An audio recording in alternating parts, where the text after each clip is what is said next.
নতুন এক বিপদ পেয়ে বসেছে ইসরায়েলকে।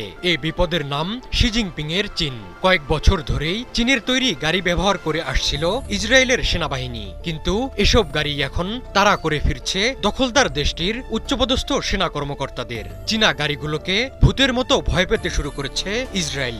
নিরাপত্তা ঝুঁকির আশঙ্কায় সেসব গাড়ি ফেরত নিচ্ছে তেল আবিবের প্রতিরক্ষা বাহিনী।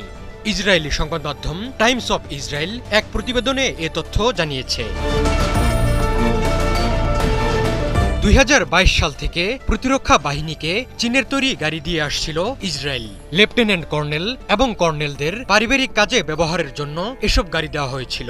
কয়েক বছর ব্যবহারের পর এসব গাড়ি এখন জম হয়ে উঠেছে নেতানিয়াহু বাহিনীর। দেশটির সেনা কর্মকর্তাদের আশঙ্কা, চীনা গাড়িগুলোতে থাকা সেন্সর, ক্যামেরা, মাইক্রোফোন এবং যোগাযোগ ব্যবস্থা তাদের নিরাপত্তার জন্য হুমকি হতে পারে। তাই এসব গাড়ি ফেরত নিতে শুরু করেছে প্রতিরক্ষা বাহিনী।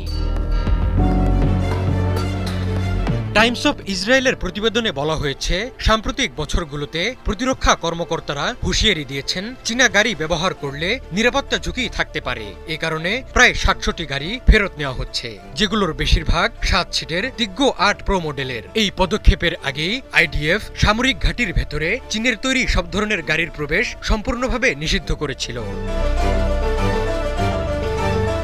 ইসরায়েলি প্রতিরক্ষা কর্মকর্তাদের আশঙ্কা, চীনা গাড়িগুলোতে থাকা যোগাযোগ ব্যবস্থা প্রযুক্তির মাধ্যমে সামরিক ঘাঁটির সংবেদনশীল তথ্য বা কর্মকর্তাদের ব্যক্তিগত চলাচল সম্পর্কিত তথ্য সংগ্রহ করা হতে পারে এবং ব্যবহারকারীর নিয়ন্ত্রণ ছাড়াই তা বহিরাগত সার্ভারে প্রেরণ করা হতে পারে। সাবেক এক ইসরায়েলি কর্মকর্তা বলেছেন, যেসব গাড়িতে জিপিএস, ওয়াইফাই সংযোগ বা উন্নত অপারেটিং সিস্টেম রয়েছে, সেগুলো মূলত চাকায় বসানো একটি কম্পিউটার এবং সংবেদনশীল স্থাপনার কাছাকাছি থেকে গোয়েন্দা তথ্য সংগ্রহের প্ল্যাটফর্ম হিসেবে কাজ করতে পারে। যদিও চীন এই ধরনের অভিযোগকে ভিত্তিহীন বলে উড়িয়ে দিয়েছে।